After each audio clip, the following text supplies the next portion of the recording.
Now move on to the next integration for supplier, which will be Shopify.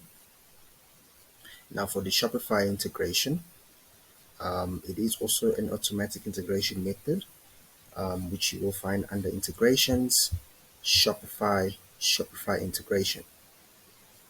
So once you are in here,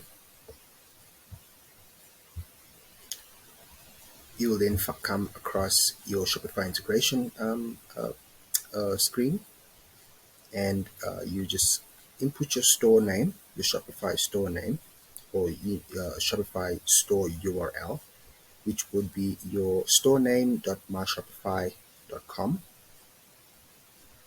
Enable the sync, and you can save and install the plugin. Now, once you save and install the plugin, you are then taken to your Shopify dashboard, where you can then continue the process. It's important to note that on your Shopify dashboard, you may get an error message regarding the installation of our third-party app. Please ignore that and continue with your installation.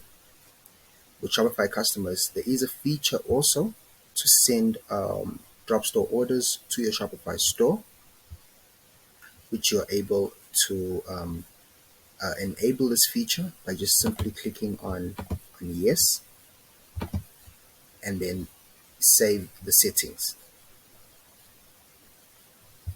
With Dropstore, you can also set your import discount in your Shopify store. So that just simply means that you get to select from the discount from 20% how much of a discount you wish to give your resellers. So you can go from 20% and all the way up. You're also able to set in Dropstore how Dropstore will pull the product, meaning that you can decide if you want to pull your entire inventory into your Dropstore dashboard as a supplier, or only import published products, meaning that those are products that are shown only to your customers in your storefront. Please ensure that you add as much detail to your information or to your products, because that is very advantageous to the customer. So product dimensions, packaging dimensions, directions of use, or any installation manuals, technical specs, warning labels, materials used, number of days to manufacture. That information is very important when you are uploading your products or you are integrating Dropstore with your Shopify store.